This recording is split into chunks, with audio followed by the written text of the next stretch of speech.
Hi there, you're listening to Unnatural Selection, the show about newsy type stuff and things. My name is George. My name is Tom. And my name is Adam. And with our powers combined, we are Unnatural Selection. Make sure you visit us at our salubrious home on the web, unnaturalshow.com. How are we doing? For another week. Back for another week. Adam sensed a skerrick of a pause, and he said, Lord help us if there is a single moment of radio silence. I got to jump in with the most inane fucking comment that could possibly be recalled at a moment's notice. Back for another week. Back for another week. For context, I have traditionally said that pretty much every show in our several hundred words. I don't know. Are you just terrified of silence? Are you that insecure that you can't possibly have a moment of radio silence? George, methinks the lady doth protest too much, because you love to jump in on any radio silence. If I so much as pause to consider what my next word will be, bam! I don't know if that's. I think honestly, I don't know if it's insecurity as much as just I get really excited about what I'm talking about, and so I want to get. And this is honestly why I've started keeping this notebook here, is because I don't want to be an interrupting interrupting cow moo. I don't want to be that guy. You know that joke? Knock knock. Who's there? A cow moo. Interrupting cow who moo.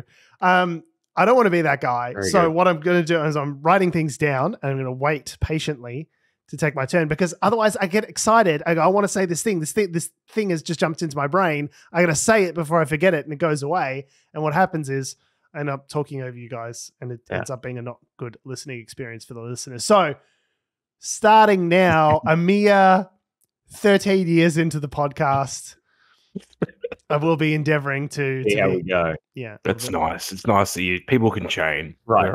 We've listened. Agents of our own existence. We have learned, and we, after a decade, have acted in accordance with Liberal Party principles. See, Adam, I was going to say we just need to keep an eye on if George is just sitting at his microphone and his eyes are screaming, because he's written down something juicy and he wants to say it. So let's throw to him. George, anything for you? It's just it's just the hell mouth opens. Speaking of the hell mouth, we're a news and politics podcast, by the way. Hopefully we'll give you a laugh or two. And the leading article this week, the hellmouth that is Fox News, have settled their the defense of their defamation lawsuit against Dominion voting systems. So this week they got to the 11th hour.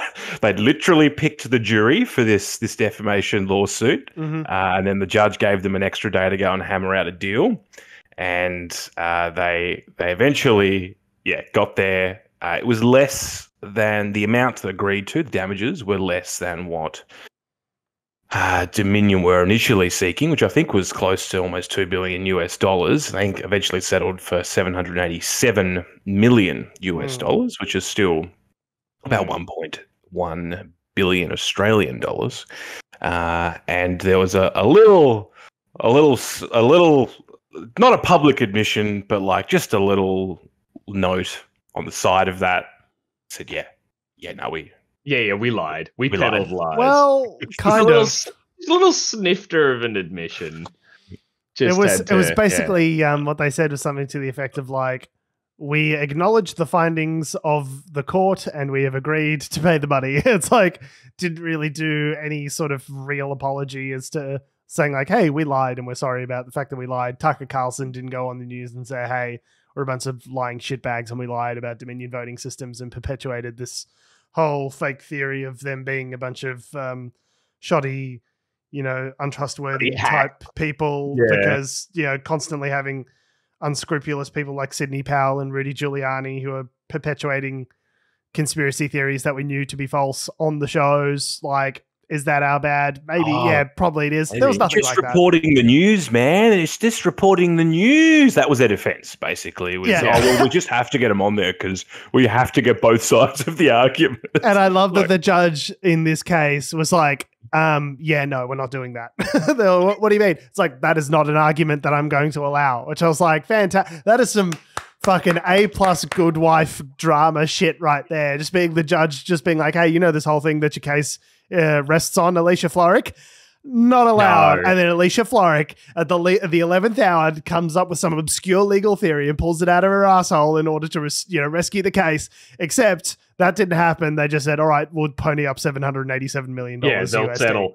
And I'm annoyed. Like, I know Dominion's a business. Like, you know, I know that they just want an outcome that's good for them. Litigation's expensive, all this sort of stuff. But God damn it, Dominion, this was bigger than you. I think what they failed to realize was that they were about to undertake maybe one of the most important legal cases in at least US history, let alone anywhere history. Yeah.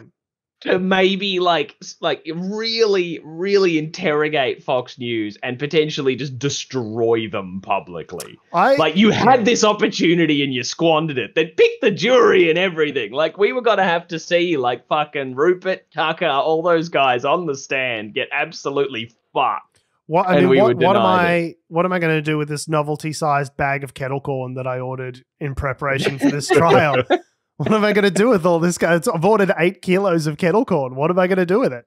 Yeah, like, I think just it's really, really disappointing to see them kind of like, I get it, but it's just really shit to be like, hey, this was bigger than you. Don't get me wrong. I was all Michael Jackson gif of eating the popcorn, ready for this fucking show to go down. No one would have liked to see Rupert Murdoch and Tucker Carlson and all these shitlords squirm on the stand more than me, but from a fiscal like position, like understanding what Dominion is a company at the end of the day. Yeah. They're not doing a crusade for the greater good. No. They're not like, their job is return money for their shareholders. And it's like, okay, do we get $787 million in hand today? Or maybe more going to trial. And if we do go to trial, if we win, it's going to be years of appeals. Like, maybe we'll get a fraction of that, you know, down the line after years and years and years, or we can get 100% guaranteed today with no risk going to a trial. And it's like, well, when you're looking at those sort of circumstances, you go, yes, I mean, it's the biggest judgment ever in American defamation, like against a media organization history. So it's like, do we take the W at this point? Will be number one. We'll literally, this settlement is so big, it will literally go down into the history books. Or do we pursue a campaign against Rupert Murdoch to ruin his life? And like, I personally would have liked if it was the latter, but I understand why it's the former. Yeah, I get it. I guess just for me, you know, they're a voting systems company. Aren't you all about democracy? And the best thing for democracy would be absolutely railroading these people. Well, yeah. As you say, it's a company. So, it's a company. Yeah. I mean, the directors probably went, and I'm not sure if it's public or not, but the directors probably went, we could just sell our shares and retire into the Caymans, and that's it.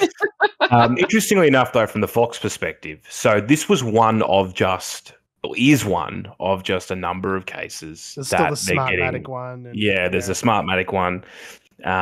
They're suing them for $2.7 billion in a New York state court. So apparently Fox's reported revenue last year was $14 billion. So I don't know what their costs are, but you know, you'd imagine that they wouldn't want to be settling $1 billion lawsuits or, you know, going through $1 billion every other week. every other week. So to get them done, get them out of the way, hopefully for a reduced amount, that's probably an ideal outcome for them. Yeah, it'll ping them, but it's certainly not an existential threat to the Fox organization. If they keep having lawsuits like this coming up, you know, against them, where they have to settle.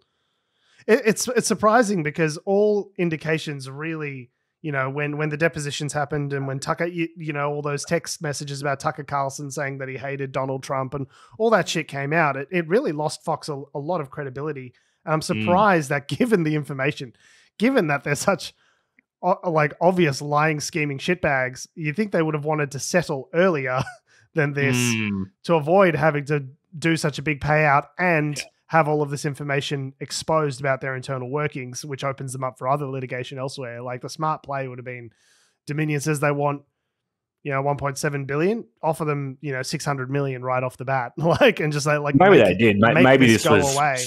Maybe this was simply about the dollar value that they were trying to agree to. Yeah. I'd imagine if you're Dominion's lawyers with some of the stuff that you had when if Fox came to you early, be like, "Hey, settle for $600 million," they're like, "Oh, we've got good shit." So nah, come back when you're ready to actually play with the big boys.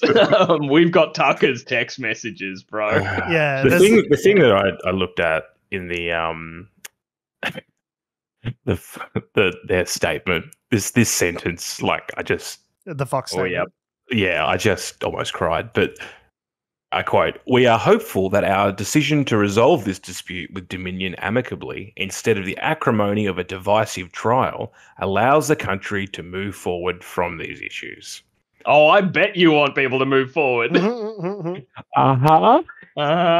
And wasn't there a line in there, like, issue? in the interest of like this highest journalistic integrity. In the interest of highest journalistic integrity, you just got, don't make me laugh, Fox News. Like their whole organization is based around divisive identity politics. Yeah. They're an outrage mill. That's what they do. And the moment they started reporting the truth was when they got in trouble with their audience. That was the whole thing around this. They weren't going along with the election lie, the big lie after, in the days after the 2020 election. And everyone was freaking out because their viewership started to drop. And they go, wait. The problem wasn't that they lied. The problem with their viewership was that they started telling them the truth, and they're like, this is bullshit. Let's watch Newsmax instead. Yeah, I don't like this truth. So I reject your truth and substitute my own. And I raise you one Newsmax and one OAN. I just like the fact that Fox has been anything except completely captive to its million-strong audience of Trump acolyte morons is a complete joke. It's not a journalistic endeavor. It's literally just you're baiting hate for clicks at this point. It's advertising, right? It all goes back to hate clicks and all that sort of stuff. It's like, if we can get these people to be watching our channel because we're peddling the kind of crap that they like, and then there's ads between stuff. Yeah, it's there's ads during stuff probably. Like every time the My Pillow guy's on there or whatever, I guess you kind of also like slightly advertising My Pillows as well. Yeah, is My Pillow a good product? That's the question. What's a pillow? I don't know how much variation in the quality of a product there could possibly be when it comes to when it regards pillows. But I've slept on some shit pillows in my time. True. You can make bad pillows. That's true. It's an organization that serves to deliver hate and sandwich between ads for boner pills and hate pillows. Like it really, like it's not much of a media organization at this point, and like all legacy media, is struggling moving forward in the digital age. So if it hasn't been completely vanquished, Fox News, it's certainly been diminished as a result of this. And I think this might be as you say, Adam, might be the first in a long line of number of different legal disputes that, it may not be the sword that slays the dragon, but it might be death of 1,000 cuts. Well, interestingly, it's probably a good point to move to the next article, which is that Lachlan Murdoch, who is death of 1,000 CEO cuts. currently? More like death of 1,000 cunts. Lachlan Murdoch. Chief vest wearer. I'm not wearing my vest today. But, oh no! Yeah, you're not. You haven't. You didn't come in your Lachlan Murdoch cosplay. I really do think... The reason why we say this for the listeners, it's an audio medium. Lachlan Murdoch, in the photo of the article that we've referenced, and that he's always referenced, for some reason, they get this picture of Lachlan Murdoch in all the articles about this story. He's always wearing this, puffer vest, and I happen to love a puffer vest, so apparently I am also Lachlan Murdoch. But you also, you're sort of a white guy, you've got a similar sort of, color of hair. I think if we gave you 20 years and then, dunked you in a vat of Brill cream, threw a vest on you, I reckon you could do a Lachlan Murdoch type on on the Aussie version of Succession. I could see it. But George, Succession isn't about the Murdochs. No. Jesse Armstrong has said, no, it's not about the Murdochs. No, that's why when Rupert Murdoch divorced with his split up with his wife, I think. No, he was going to marry her. This is the one who was like a Christian radio host. I didn't think not the most recent one. I thought it was an earlier one that we found out about when they divorced part of the contract. Yeah, I think it was Jerry Hall. So when he divorced Jerry Hall, part of the divorce agreement, yeah, you're right, it was a divorce, so it must have been Jerry Hall, was that she not be able to speak to the writers of Succession about their relationship. That's a real thing that happened.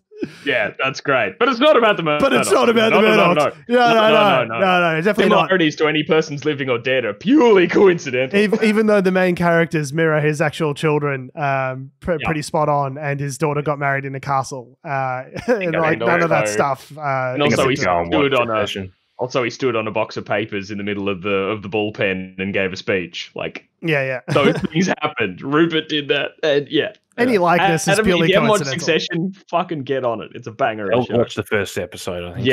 Yeah. You too will find yourself wondering which right-wing elite fucking shitheel you're rooting for the most. The answer is none. None of them. You hate them all.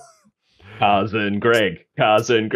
Anyway. So, we buried the headline, by the way, in all that discussion. Yes, Lachlan Murdoch has dropped his defamation lawsuit against independent Australian publisher Crikey. Oh, gee, I wonder why. I don't know if those two. I don't know. If maybe it's because there's a shit ton of evidence in another defamation case that they could bring in as precedent for their, as evidence for their thing that would absolutely fuck them. No, I don't know. It seems unrelated. Seems unrelated? I know we gave $787.5 million to Dominion, but pretty sure this next lawsuit, which is also about our role in January 6th, potentially, I think that's a completely unrelated case. I really think we can get a fair hearing. Mm-hmm.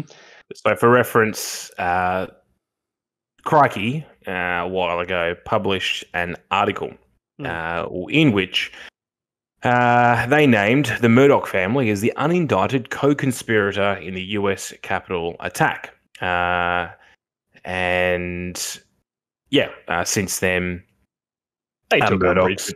There's Murdoch's. I think they asked them to rescind it or something, and then they did. They published it. The Murdochs asked them to take it down. They did, and then in August of last year, I think it was, they republished it again, saying basically like, fuck you, I won't do what you tell me. Yeah, fuck you, I won't do what you tell me. And then so it was at that stage that they relaunched the article, and then sort of alongside that was a campaign. A bit of a support the underdog. Support the underdog, support basically we know Lachlan Murdoch's going to sue us if we do this. Like, why don't you come help out Crikey and subscribe and help the like and subscribe, buy ball shavers, please help us. Get a Manscaped 4 and tell Lachlan Murdoch to go fuck himself by giving us some money. Well, interestingly, they've raised $588,000, nearly $589,000. It's not really clear what will happen to those donations. That's through GoFundMe. I'm assuming any money not spent on existing litigation costs would go back to the people that donated. That's the weird thing with GoFundMes, right? Like, remember the whole thing of when the crazy Nazi truck drivers went to Canberra and Ironbark Thunderbolt did a fucking GoFundMe to get petrol money for everybody, diesel reimbursed for things. I love that you've got Ironbark Thunderbolt just locked and loaded in the chamber, ready to go. I will never forget that. No, I'll never forget that. That was his name. Is it three names? Ironbark Thunderbolt? No, I believe Ironbark's one word, then Thunderbolt's one word. But anyway, there was that whole thing of all this money has been given, this is for reimbursing petrol costs. And it's okay, but how are you going to distribute that? And wait a minute, and GoFundMe had to put shit on hold until there was a business case or whatever. So I guess, for this, it'll be depends what the terms and agreement sort of were of whatever those terms and conditions are in a GoFundMe, right, as to how that's used. Fucking failed Kickstarter or whatever projects can kind of be well, but you gave us the money, and there's the provisor of maybe the product won't eventually happen. Or who knows? Okay. Anyway, a video game that's constantly in alpha that never gets updated. Oh yeah, the everything game. Mm-hmm. Not only will you be able to do a first-person shooter, you'll also be able to build your entire planet. Yes, that's right. Build an entire planet with flora, fauna, gravity, physics. It's a whole planet for you to, I guess, make a game on now. We made you a planet and you get to make it fun for yourself. Yeah, you get to make it fun for yourself. And there's even a whole in-depth mechanic of running your own dog groomers. Like, it's really, really specific. If that's something you want to do, or you could be a space pirate. You want to be a space pirate? Space pirate, go for that. It's just the server won't work at all, and there'll be horrible netcode issues. That's fine. Anyway, but yes, so Lachlan's dropped the case. Now, I mean, the Fox Corporation, I think he actually has confirmed. He said that he was ending the case in light of the settlement with the Dominion.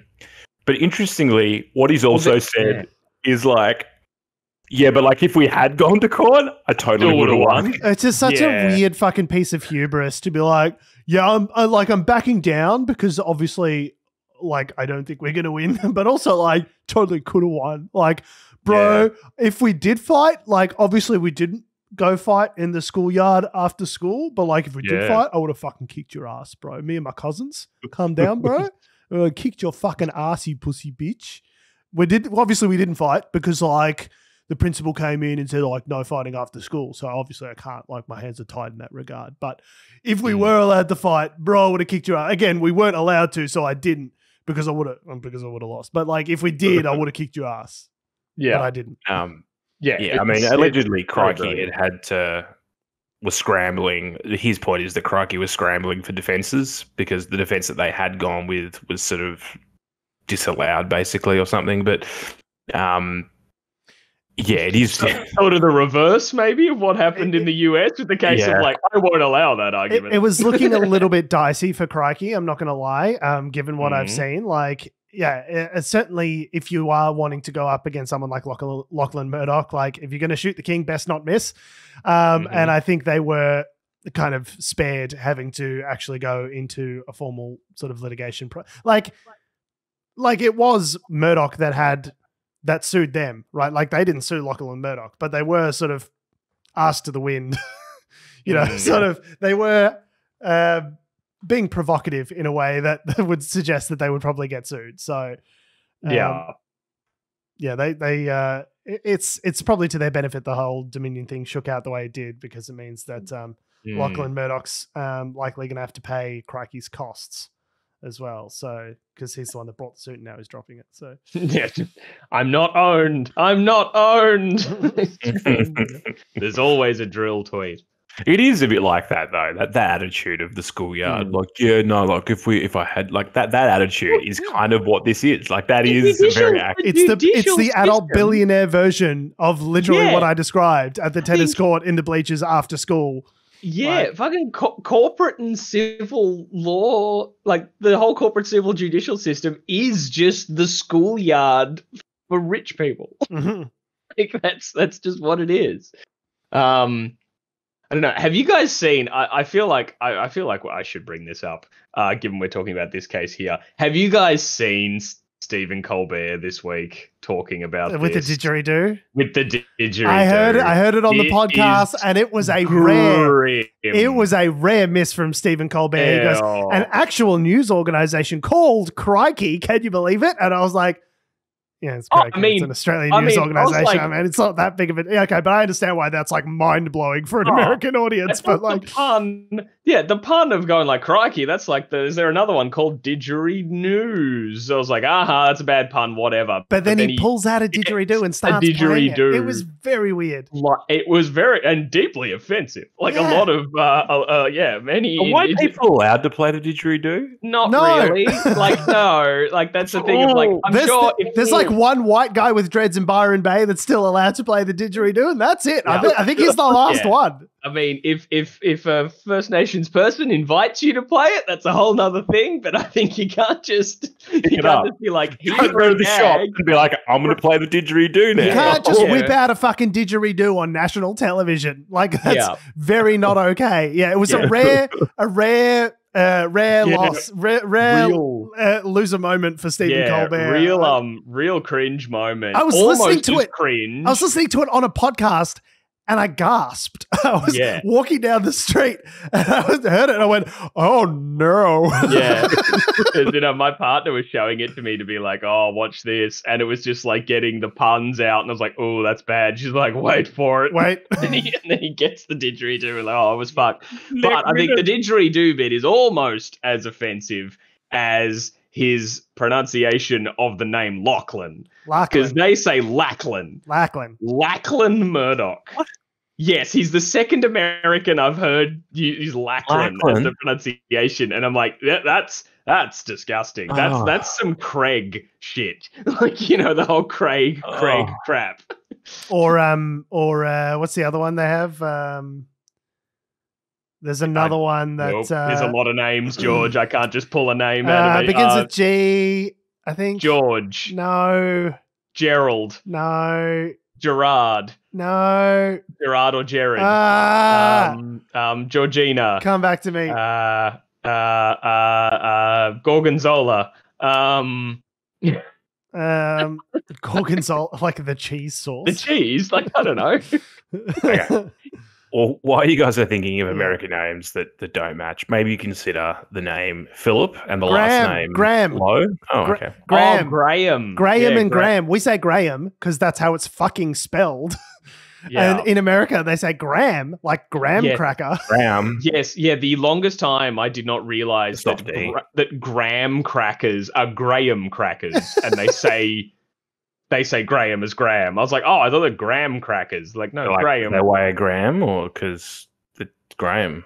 No, it's named after a guy called Graham. Yeah. It's aluminium all over it. Right. Graham. Yeah. Anyway, talking about big L's and cringe, are we going to now talk about Philip Lowe? Well, yeah, what we're doing is, what I've realized is we've done the rundown in order of most to least rich. So that's not intentional, but very funny in retrospect. So we're starting with Fox News organization. Wow. Okay, we've gone down to Lachlan Murdoch, and I guess Stephen Colbert talking about that. We're now talking about the RBA shakeup with Philip Lowe, who, as we know, makes $911,000 a year, at least until September. And then we're going to talk about the Indigenous voice to Parliament. We're ending with a story about poverty and the job seeker. So I think it's a perfect top to bottom of society. We've gone from literally the 1% down to the 100% there. Wait, is this our show rundown, or did we just get like the priority notes of the last cabinet meeting? What I did actually was I copied down Karl Marx's Communist Manifesto and then use that as the I understand. Yeah, don't tell Tom that he'll fire up the eat the rich component and all of a sudden RBA. There has been an announcement by the government this week based on a report. There was a report, an investigation. It was a 3-panel board or something. And then the government says there's going to be an RBA shake-up, Reserve Bank of Australia shake-up, which basically will change the way they run sort of monetary policy. Key things as part of this are, first one is that there will be a separate board that will deal with simply the interest rates and monetary policy. That board will have not as many yes men on it. We'll have other people that will hopefully. We're gonna sprinkle some no men through that board as well. It'll be like a game of Secret Hitler, and the no men won't know who each other are, and they've all been given the secret document, and you got to figure out who your friends are. Well, we know who the no men are because they used to work at the ACTU. They're all union. They used to work at a union, so it's pretty obvious who those people are.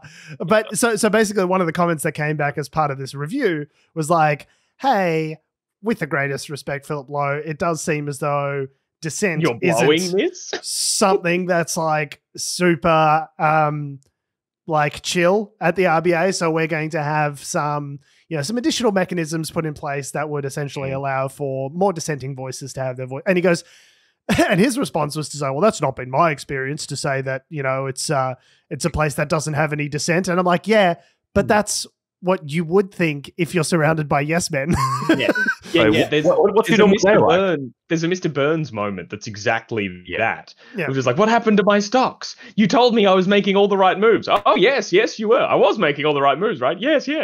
Oh, I see. You're just a bunch of yes men. Yeah, we are. So Philip Lowe, he went to a parliamentary committee. Yeah. And he was like, oh, look, you've got to understand, I'm just one member of the I'm just one guy. board. I'm just a guy. But allegedly what was happening... I'm just a simple country lawyer making $911,000 with complete autonomy. He was like walking in going, this is my position. And the rest of the board were just going, yep. Cool. Great. Cool.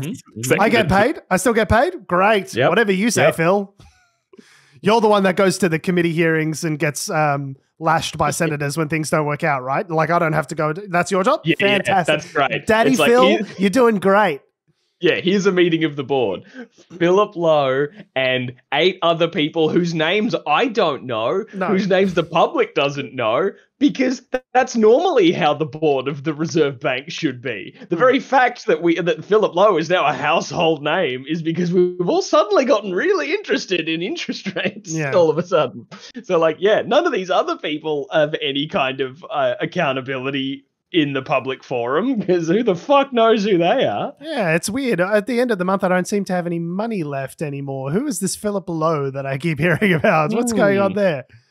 So the other changes include this concept that they're going to look at the rate of employment, and the concept they're going to strive for, I quote, full employment, although it doesn't actually mean full employment. It's full employment with an asterisk next to it, which is full employment as best as possible without tanking, causing inflation. So the definition of full employment is going to be changed to the non-accelerating inflation rate of unemployment. So basically, as low as we can make unemployment go without causing inflation, which is not the same definition that we've been using up until this point. And we've talked about it before. We just called it full employment is somewhere underneath 4%. And it's been kind of a squishiness around that. So they've had the dual mandate, of managing unemployment as well as interest rates and inflation. But I guess this report is saying we're bringing those two things in balance now. It seems like up until this point, your main focus has really been just the inflation interest rate side of things, with not a lot of consideration for the unemployment side of things. And what that we're wanting to do is bring those two things on an even footing. That dual mandate is supposed to be taking both of those things into equal consideration, rather than just gotta slap that inflation right in the booty, which has been what it's been up until this point. And they're also going to meet now 8 times a year instead of 11, which basically brings us in line with most other developed economies. We were basically meeting for the sake of having a meeting without having the data. That doesn't sound like corporate culture, having meetings for the sake of meetings. That doesn't sound right.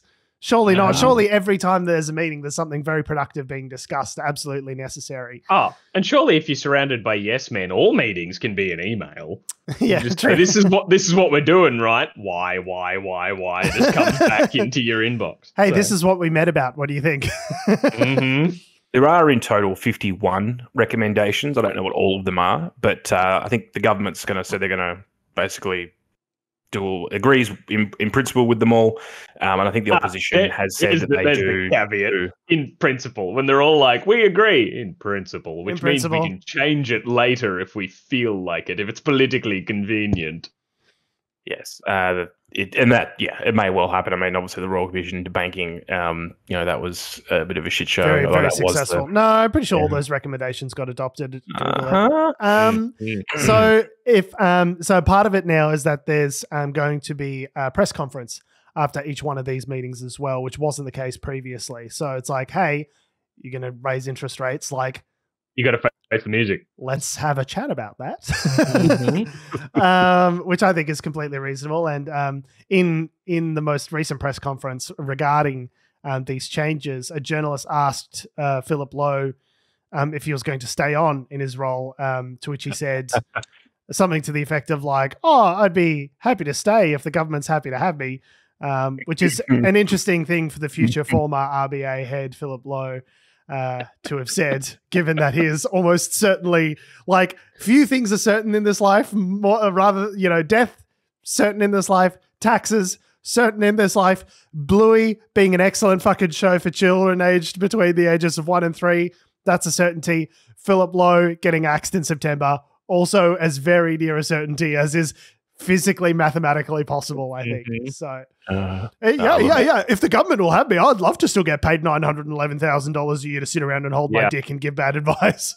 Yeah, I think that keeping a job is a game of keeping uppies that Philip Lowe cannot maintain. Do we think though that that was a Bluey joke, and neither of you acknowledged it? Fuck you both. That would have killed in Bluey circle. That's like in 2 years, that joke is gonna slay me. But right now, it means absolutely nothing. Opinion that circle back to this episode in 2025. Do we think though that Philip, and this is my opinion, I feel like he is a bit of a scapegoat in all of this. Yes, I mean, he did have that press conference where he was like, they're probably going to stay the same. Interest rates are going to stay the same for like 2 years. But then he put some caveats behind it, which the news just ignored. Okay, and everyone's just going, well, you said this thing. Hang on. So there's two things. So yes, he did get in front of the cameras and say interest rates probably won't rise until 2024, and then immediately spent all of 2023 raising rates. Which was bad. The forward guidance is a tool that people use to make the reason it exists is to give certainty for large purchases over the short to medium term for people. So to say like, we caveated that and we said like, unless of course, like you could always say that about anything. Like unless interest rates rise precipitously, in which case unless inflation rises precipitously, in which case we'll increase interest rates immediately. Like is a caveat that could always be applied to the Reserve Bank. So I don't really blame him as much for the caveat not being top line news as much as the forward estimates, which is like documentation that they've put together and provided to the public, which says this is how you should look at the next 12 to 24 months. And here's how you should make purchase decisions accordingly so you have security. I am one of those people who changed my living situation. I sold my place. I bought a new place. Now I would have probably, if you would have done that anyway, wouldn't you? If the forward guidance was, hey, we don't know what's going on, the likelihood is we're going to have to raise interest rates, prepare for some instability, I probably would have locked in my rates. I probably would have locked in while they were at 2% rather than paying 5 and a bit percent, which is what I'm paying now on a much larger loan because I got caught out. And yes, it was a change in life circumstance. Was so low. Is that not like they were going to go up at some point? Like historically, they were the lowest. At some point, but not 3% within 12 months. Okay, like that hasn't happened in 30 years. So I don't think it's fair to say, like, yes, interest rates have been historically low. They historically is that just the situation that we're in, and it's like, it is what it is. Like, is it really his fault? Well, it's your job. You get paid nearly $1 million a year to look at this shit. And I was saying at the time when he made that announcement, I was skeptical. I remember talking about it on the show. We were like, it seems like America is having a good amount of inflation. I don't see any reason why that wouldn't affect us also. And sure enough, several months down the line, it absolutely did. So if George on a fucking podcast, I don't have an economics degree. Okay, I've got an MBA, but here we go. MBA chat. I haven't got an economics degree, but I could see it was not unreasonable at that time to see challenges on the horizon with regards to inflation. So to give forward guidance that says, bro, it's going to be chill for the next 2 years, don't worry about it. Even if you did caveat it, you should, as the head of the Reserve Bank, have enough foresight to know that that's not what the media is going to report on. So either put it, you got to bundle it in. You got to say, look, the forward guidance for the next 2 years is this, but in the same sentence, there are extenuating circumstances, things could change. Like you can't say it, things are all headline, things chill, not going to change for the next 2 years, and then put it in the footnotes and hope some good little economist wanker from CommBank is going to sit there jacking off over it going, oh, I know what he's really saying. Philip and me are best mates. I know what he's really saying. Like, that's not where I expected this segment to go. Remember that, you have to accept that you need to manage the message politically for what the public also hears. Prior to that, we were saying, like, why aren't we spending more money? Like, you got Biden like dishing out. But our job isn't to sit and watch the fucking spending habits of everyday Australians and the world economy. Quickly. We're not full-time economists. This is all they're sitting around doing, allegedly, is sort of seeing what all this shit is, what this shit is doing in other countries. If someone like me could see it coming, and it seemed like, why aren't they raising rates? They should be raising rates. They're not for a substantial amount of time. Then all of a sudden, every month after month, they're jacking up rates. You sort of go, okay, well, it seems like you waited too long. This is the experience of everyday Australians looking at this. Is it a $1 trillion coin dance? You mentioned the $1 trillion coin, so I just got to celebrate. Yeah. We were talking. Very distracting. We were like literally a month or two before they started raising interest rates. We were saying where are the interest rate rises? Based on article, like it wasn't just our opinions. There was articles that were saying this, that like we should be spending more money to boost the economy because interest rates are so low. It's fine. And that we I guess we did think that they would stay at a certain pace. I remember when inflation started being an issue in the United States in October of not last year, the year before, when they gave this advice. So end of 2021. There were already issues happening in America and in other, Western developed nations with inflation. And it was noted at the time, like, there's nothing substantially different about those places compared to here in Australia. So they reacted too late.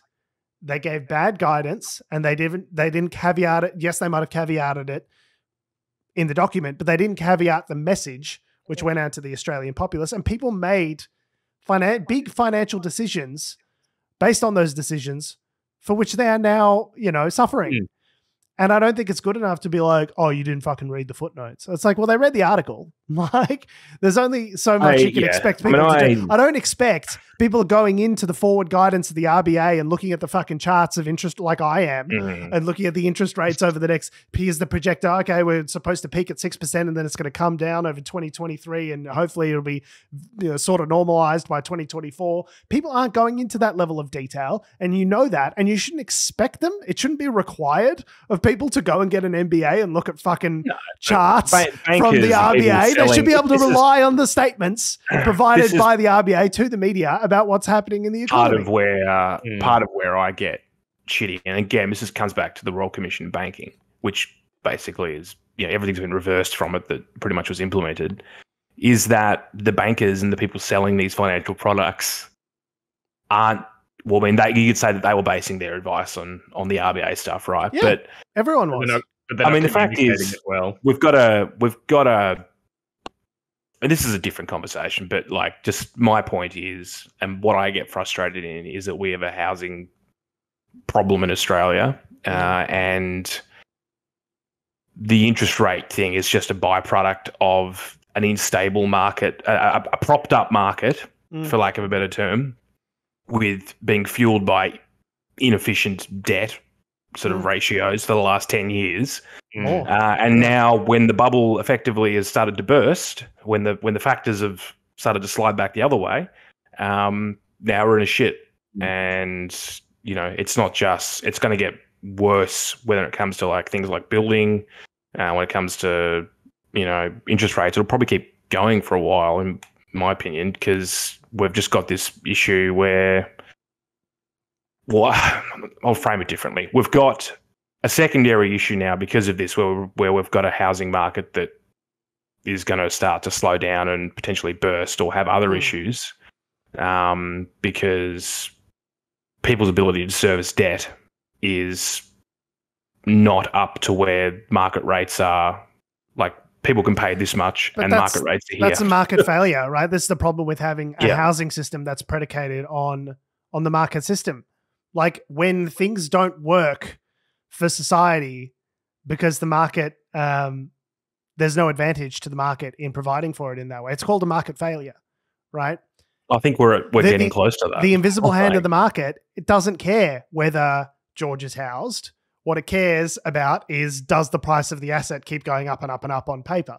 And if anything, that encourages scarcity, right? It doesn't encourage the building of a bunch of new houses if everyone in the industry is all consolidated around, the price of the existing stock going up and up and up. They're like, yep, bring in the truckloads of immigrants.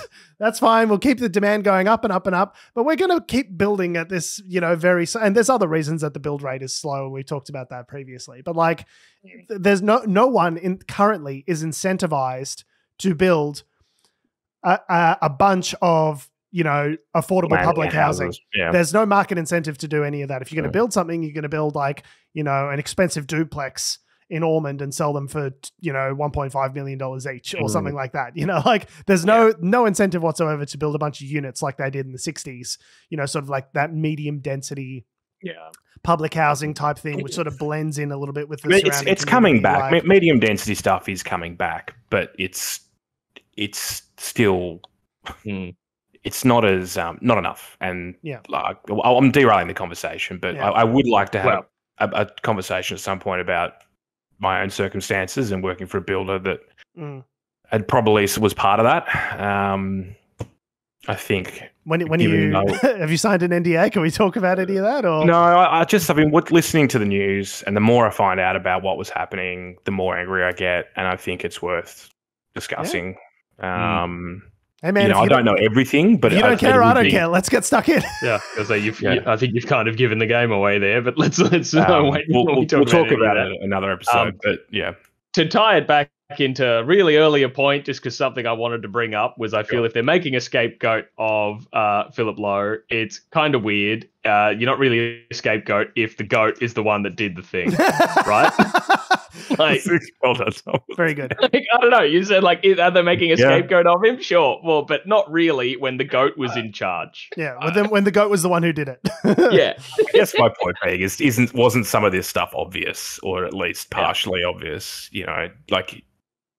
Are people just blaming him for their own poor financial decisions, which is something he said, I think, in a press conference. That's what I mean, that the goat was in charge because he said, I apologize that people acted upon the advice that I gave them. Yeah. Like he said it, that I gave them. It was like, whoopsies, oopsie poopsie. Oopsie poopsie. Sorry that I told you should do a thing and then you did it and then that backfired. I know during the public hearings and stuff, he's talked a lot about like, it's a large organization, lots of people. And, I'm not the only one who works at the Reserve Bank. It's not just Philip Lowe sitting in a brutalist architecture, big Stalin-esque communist concrete building all by myself making decisions. It's a whole group of people. It's Philip Lowe sitting with 8 other people who all say yes. Who have Philip Lowe masks on. Jacking off to pictures of Philip Lowe. It does. Yes, he is being scapegoated to a certain extent, but I also think that's the price of getting paid $1 million a year to be the face of the RBA. Is when shit goes wrong, people want someone to point the finger at.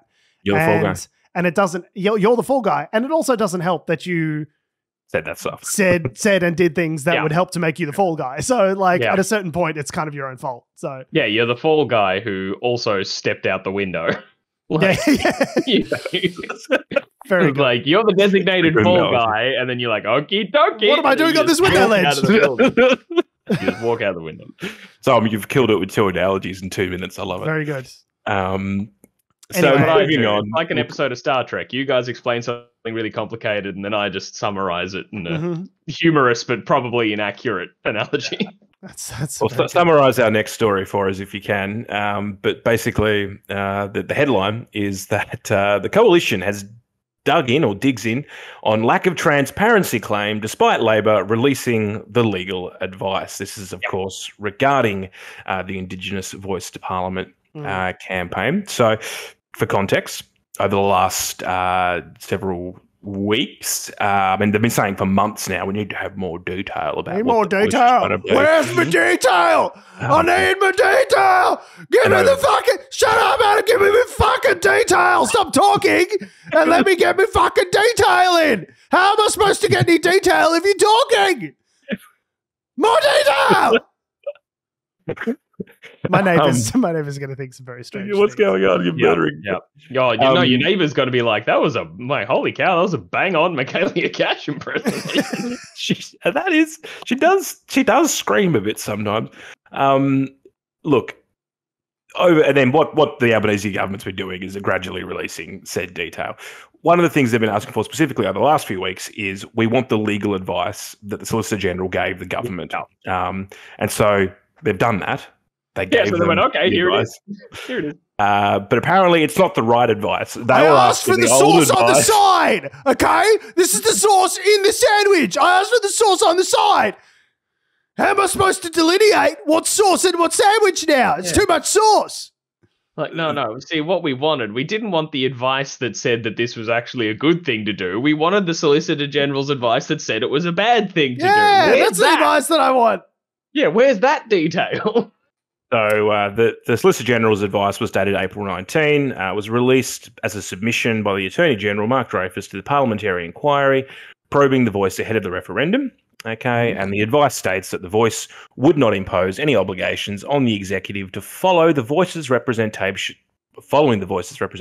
or to consult before developing policy or making decisions. So what they're saying is the Voice will not be legally binding. All this crap about the High Court challenges and yada, yada, yada, that's a complete load of horse shit. But the government, the opposition, has then said, but that was April 19. He also said some stuff on the 26th of September and the 23rd of January, and we want to see that because obviously that's going to be what the smoking gun we're because, after. This is not April 19, 2022. We're talking about. So 19th of April this year. Right, so 4 days ago. Yeah. So basically what they asked, they say, hey, Solicitor General, they're asking for the legal advice. Can you basically write a summary of the legal advice that you gave us throughout this process saying yep, this is all chill and normal from a legal perspective? And he's gone, yep, that's fine. What they haven't done is released internal notes from months ago when they were coming up with it, because that's an absurd standard to set, because that's not a thing that any government does, is release their internal legal advice and notes when they're in the drafting process of a fucking piece of legislation, because that would be insane. Until you get to a commission like the robo-debt thing, that's when it is kind of relevant, so you know who knew what when. But when there's a crime that potentially is being investigated, that's a different story. But in the normal course of business, you as a government don't release your cabinet internal workings. That's what the job of the cabinet is to take all of the advice, take all of the inputs, the intelligence and the analysis, synthesize it, and come up with a piece of legislation or whatever. That is the job of cabinet. If you fed in every single no, we need to see the raw data about how Saddam was hiding WMDs and see all the data for ourselves. Obviously, that's a completely untenable position for any government to be in. And Michaela Cash knows this, and to call it a cynical political tactic to confuse Australians is fucking hilarious, given the job that she... From the shadow Attorney General. Who was the previous Liberal Party Attorney General? Just refresh my memory on that. Was that a Mr. Christian Porter who wouldn't tell us where he got $1 million dropped into his fucking account? That guy is saying lack of transparency. That Attorney General, Christian Porter, from this party... Attorney General was actually Julian Leeser, who quit. Oh, no, wait, this is the opposition, sorry. The shadow. When he was the previous in shadow, yeah. The previous shadow Attorney General was Julian Leeser, who quit the Coalition Front bench, which is why Michaela is now in this role. Right. Because he was like, I disagree with my party's position, so see you later. Interesting finding all these Liberal coalition politicians with, principles, integrity principles. You'll find one or two of them sprinkled through there, and you'll be notified about them when they leave the Liberal Party. That's how you find out about them. Yeah, that's how you find out they exist, not because they did anything, Yeah, it would have been good for you to exercise some of that power when you were in power, rather than having it go from the sidelines, maybe. But that's kind of when it mattered. Yeah. So, they just. How much detail will be enough? Let us be clear. It won't be enough. All joking aside, there is no level of... We could copy the entire contents of ChatGPT, the sum total of everything that's ever been published on the internet, and give it to them, and it still would not be enough detail, because it's not about having enough detail. It's about using the line of not having enough detail as a cudgel to beat the political opposition into submission. That is the whole point of it. And to convince people who'd be either voting in the referendum or whatever to just believe that it's not a good idea. Right. And to be fair, there are a lot of people that don't think it's a good idea. Like Tasmania, I think there's only about 38% that are going to vote for it. So if Tasmania, like even if one state has to just not have a majority and that's it. Yeah. So if Tasmania, because there's a whole another conversation here about the fact that there aren't that many.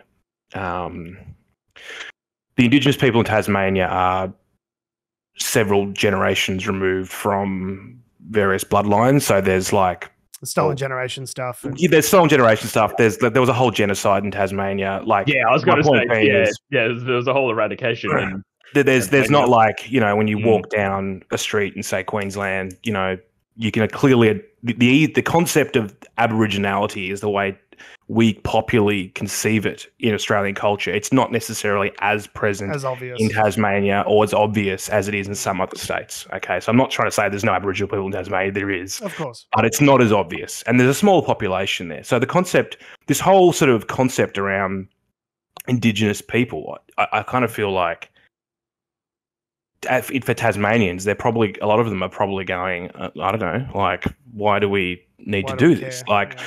And I think there is a sort of, I mean, the opposition sort of, the way they're framing all this is working because it's sowing seeds of doubt within the public discourse. And I had a chat with a friend the other day. That's all you need to do to delay progress, by the way. You don't need to win the argument.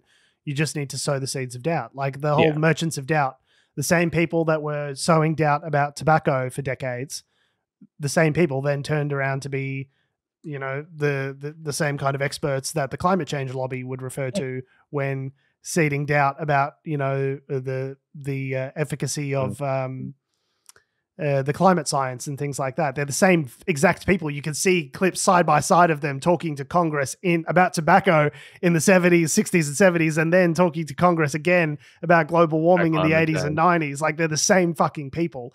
It's a whole industry funded by right-wing think tanks to lobby for the seeding of doubt. That's what their job is professionally. You don't need to win the argument. You just need to delay it for a couple of decades. Yeah. What were you talking to the friend about, Adam? Well, I mean, the point being was that they hadn't really, in terms of the information that was publicly available to them, they didn't really understand it. What the voice was. Mm-hmm. Yep. And secondly, the concept for them, the main thing was that if you're going to, like, why would you give one cultural or religious or racial group a special privilege, so to speak, as opposed to another, cultural, religious. You probably can't hear me rolling my eyes. Probably because the hundreds of years of systemic disadvantage. Maybe that might have something to do with it. Maybe with the genocide and the slavery might have something to do with it. Yep. And also, like, we already have our voice to Parliament. It's just called Parliament. Yeah. It's called Parliament. That's our voice to Parliament. Yeah. And that this, the real thinking was that this partially plays into sort of identity politics and sort of creating a wider division. But it only plays into the identity politics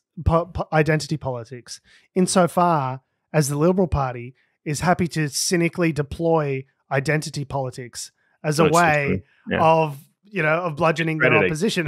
Like it's only divisive if the Liberal Party chooses to divide us over it. It's not divisive if everyone gets on board and votes for it. I do think, I think now is the time for the Yes campaign. And they did launch, I think, the official Yes campaign last week or something. Right on time. Cheers, guys. But now is the time they need to start really hitting their stride with getting the message out there and clearly explaining some of this. So I've been quite happy to let them sort of, develop the message and the detail, as it were. But, if we want to see this succeed, I think, if they don't make a lot of ground up in the next 3 or 4 month or two, then, by the time you roll around to when this referendum's eventually going to happen, you're going to have, not enough people for it. And you have to target it, equally. If you've got one, even it's only 500,000 people, that 500,000 people in Tasmania will be enough, to sink it, because the states get a vote equally in the referendum. It's the way federation works. It's hard. It's the way our referendums work. Yeah, it's hard to get a referendum up. Most referendums fail. You need to have the majority of people and all the states. So, so yeah, that's that. Do we want to talk about the poverty stuff. Gotta say, to go right down to the very bottom of the government's priorities. Yeah. Poverty line. I don't know. I guess this is just sort of it's a bit of an example of the sort of news again. But yeah, the job seeker, the unemployment dole, whatever you want to call it, rate is still too low. It's been too low for decades now. Well, believe it or not, in the context of 7% inflation, where everything's getting more expensive, your money being the same is essentially a 7% pay cut on that already too low monetary number. So yeah, unsurprising. So it's getting worse. Yeah, and there's just been, a lot of discussion around it lately. But yeah, it's just been a bit of an interesting shit show in how unwilling the government seemed to be in raising it, despite how vocal they were about it needing to be raised when they weren't the government. Yeah. Like when they were campaigning. Because the budget's coming up. It's nearly May. It's every finance dude's favorite month of the year. I'm already pre-hard for the budget. Yeah, and so they've kind of been very coy around the budget when people are asking, are you raising the rate in it? They have not said yes. They haven't, well, I guess they haven't really said no per se. They've more just been saying, here's all the ways that we're going to try and fix people's financial situation. And most of those are that annoying bullshit line of the best welfare is employment line, which is absolute horseshit because there are people who can't work. They exist, surprise, due to many circumstances. But yeah, they exist, and the answer for that is poverty, apparently. Yeah. So the reason why this has come up is that there's a committee. I love a good committee. It's the Interim Economic Inclusion Advisory Committee, and they released a report the other day, and they were suggesting that they need to increase the job seeker rate by 40%. How much? 40%. 40%. That's a shitload, by the way. So, a high percentage. To which, as Tom said, Jim Chalmers was like, Yeah, we're happy to follow the recommendations of the committees that we put together when it pertains to things that don't cost us any money, like how the Reserve Bank of Australia is structured. Like, a 2-tier board, one that deals with financial matters and the other that deals with non-financial matters, like a more of a corporate governance thing. Yeah, that makes sense. We're happy to implement that recommendation. How much does that cost us? Precisely $0. Perfect. Happy to follow that recommendation. But when it comes to increasing the job seeker rate and stopping people from starving to death and living on the streets, well, there's sorry, there's no money in the budget for any of that. Sorry, Daddy's got to get his tank on.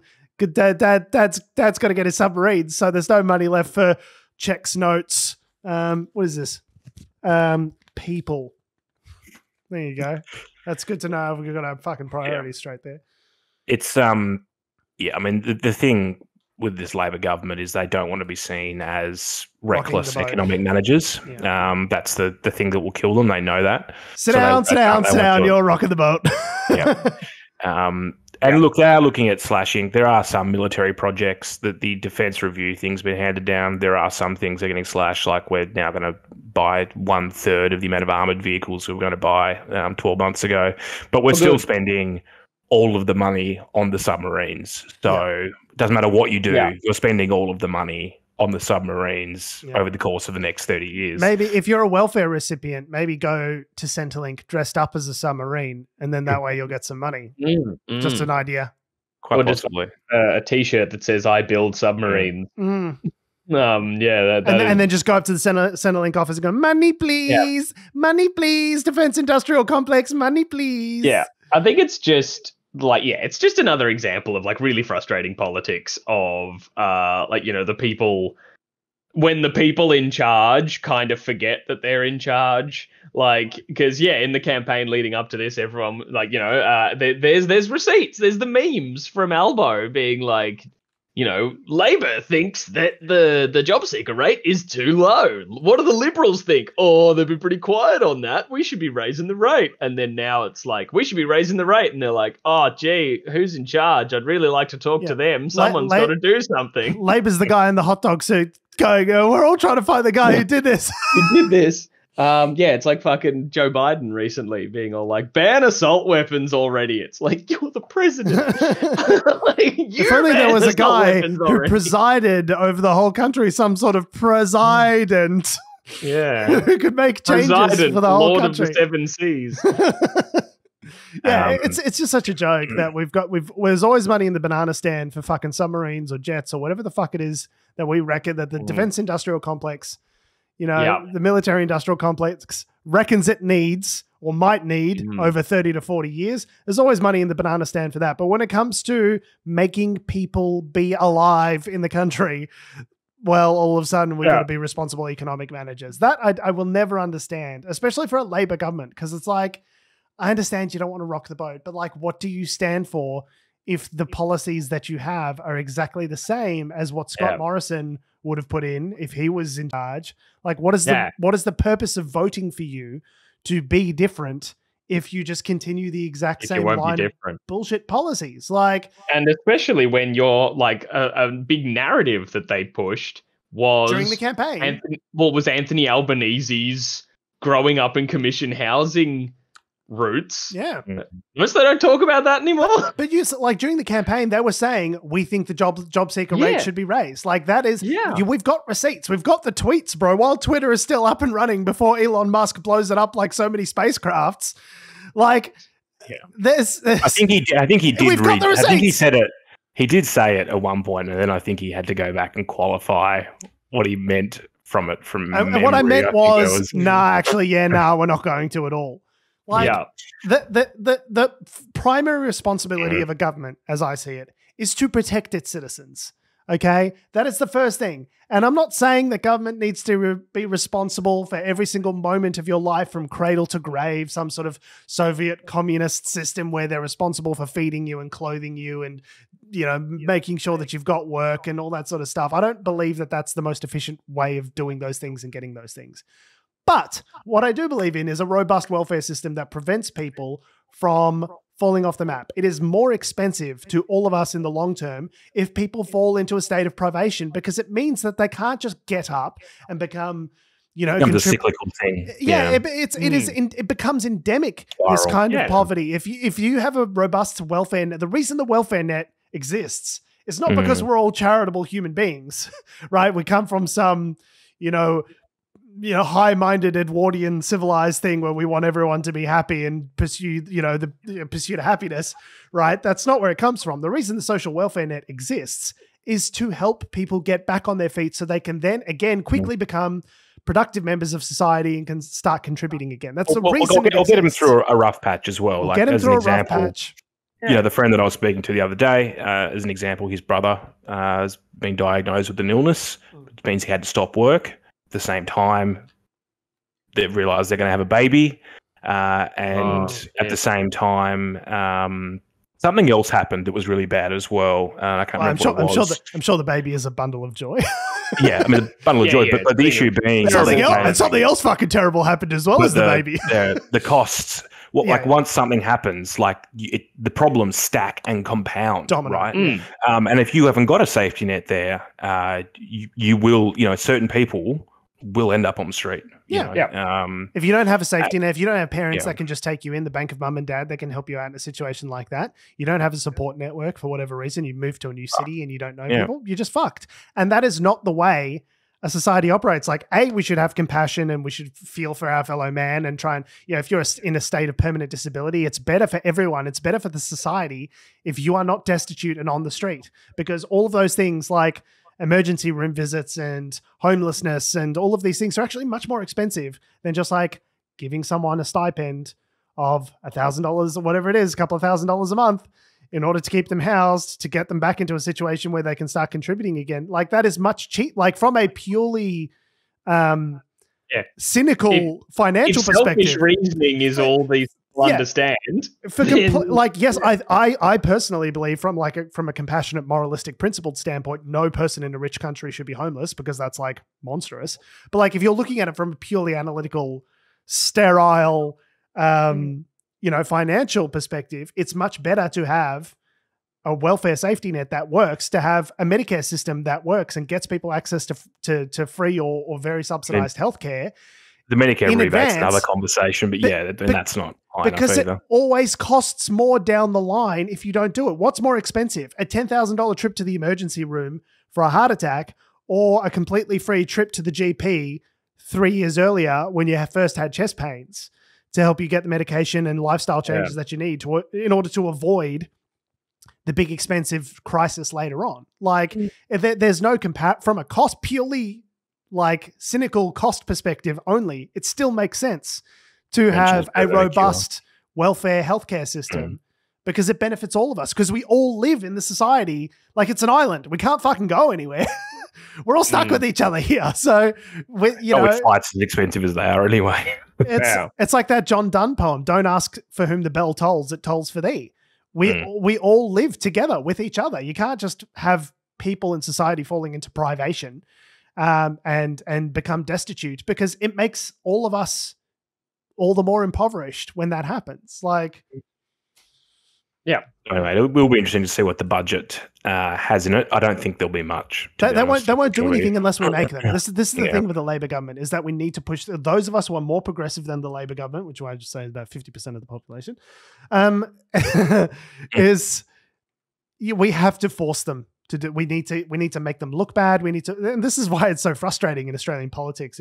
When the Labor wins the last election, right? And people go, "What are you going to have to talk about on your show?" I'm like, fucking everything, because it's always a case of like when the Liberals are in power, like they're burning everything down, doubling the cost of uni, arts degrees, and they're just like, like guys, there's an accelerationist element where they're just like macheteing through the fucking jungle of our, of our kind of, benefits and the way we construct our society. But when Labor's in, it's just kind of this middle of the road, kind of like not changing anything. There's never that progressive kind of like pushback on the other end where it's like, okay, well now Labor's in power, we're dismantling negative gearing, we're getting rid of all these dumb tax concessions that make no sense. It's always like, oh, we might put a little bit more tax on the superannuation balances that are over $3 million. It's only like 80,000 people. Please don't everyone freak out. But just like a modest tax increase on just like a handful of people, and everyone freaks out.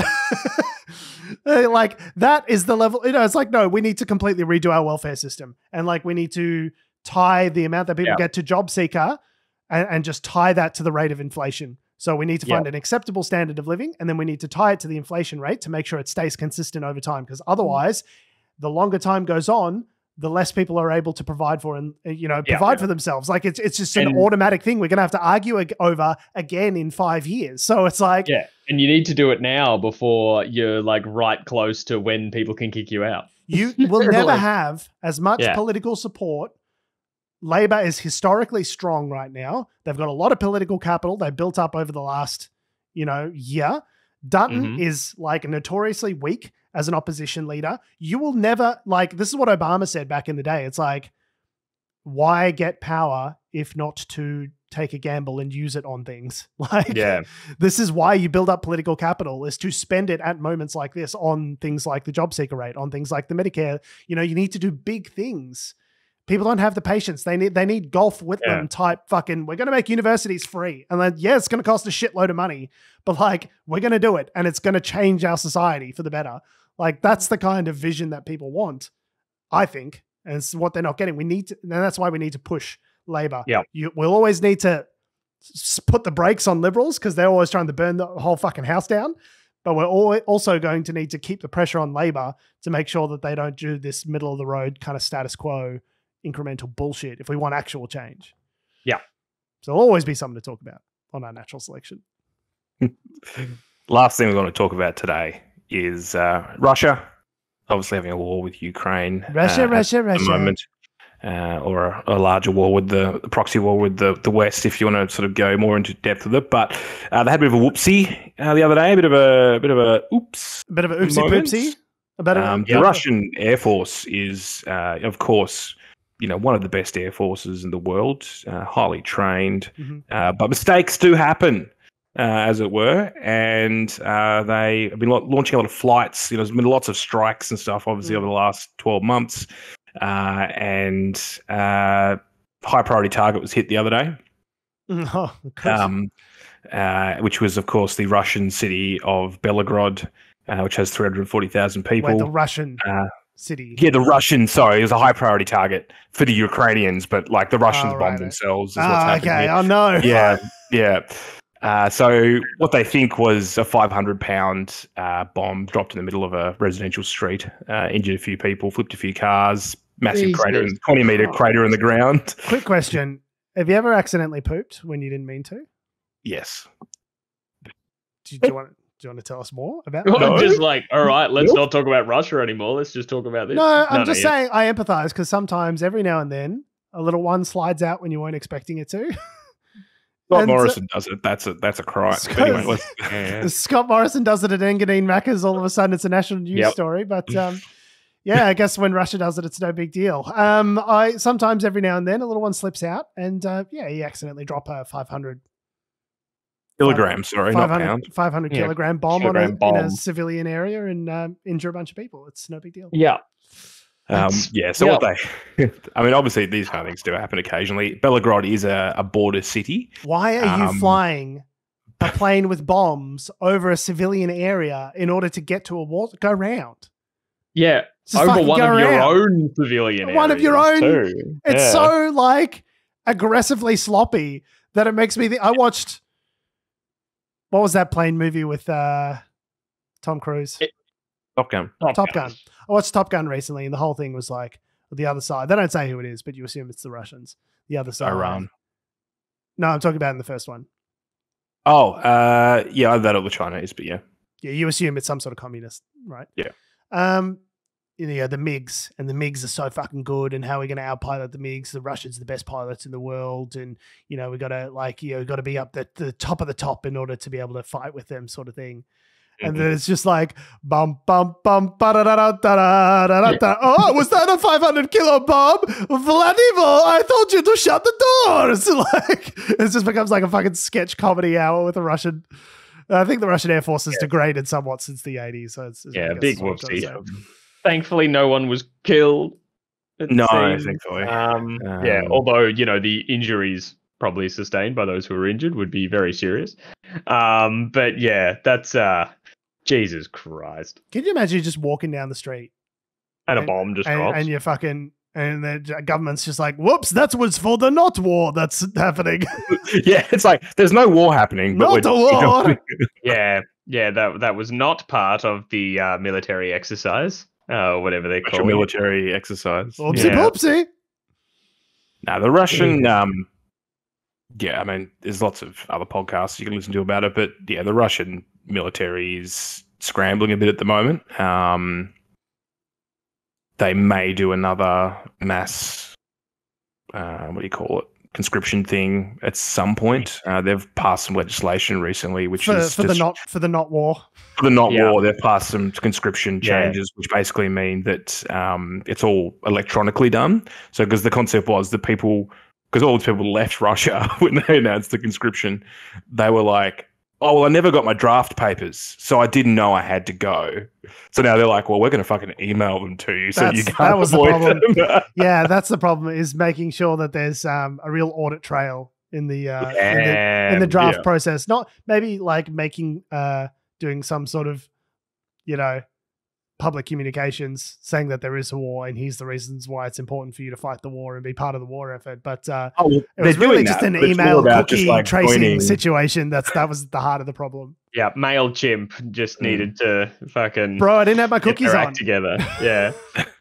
Man, if I was Google or something... Publicly, there is a massive recruitment drive on in Russia at the moment for people just to volunteer. Obviously it's not working because it's a horrendous, unjust war, and people, even the people who are brainwashed by propaganda, are sort of going, nah, I don't like, Putin and all that, but I don't personally want to go to war. If I was Google or something, I'd be like, changing the algorithm slightly to push those conscription things straight to junk. Like, just to, like, update the spam filter. Hi, you've been conscripted. Yeah. But yeah. So anyway. Speaking of straight to junk, this episode into your ears. Oh, yeah, no, this hasn't been recording. On that note... No, not at all. We have been, we are, and we always will be Unnatural Selection. Make sure you visit us at our celebrities home on the web, unnaturalshow.com. Make sure you follow us on all the bullshit social medias that have, do, or ever will exist at Unnatural Show. That's Facebook, Twitter, YouTube, Instagram, and motherfucking TikTok. We're posting on TikTok little clips from the show, little bits and bobs. So get in on it. It's good fun. Make sure you follow me on Twitter and Instagram at George Tsipos. You can follow me on Twitter at Tom D. Heath. I didn't think of a joke, but you can follow me down to No, I don't know, actually. I'm sorry, I dropped the ball there, guys. I've been really on point with it the last few weeks, and I don't know where I'm getting followed to in this case. That's it. We're done. Am I just... Is this silence now? Is this you gonna let me sit in it? You're gonna let me sit in it, aren't you? Just gonna sit in it while Tom's dancing. I'm thinking about the $1 trillion coin again. Thanks for listening, guys. I love your faces. We'll see you next week. The man just cannot stand radio silence. I can't. I can't deal with it. It's my 3 greatest fears are dying, public humiliation, and radio silence. Not in that order.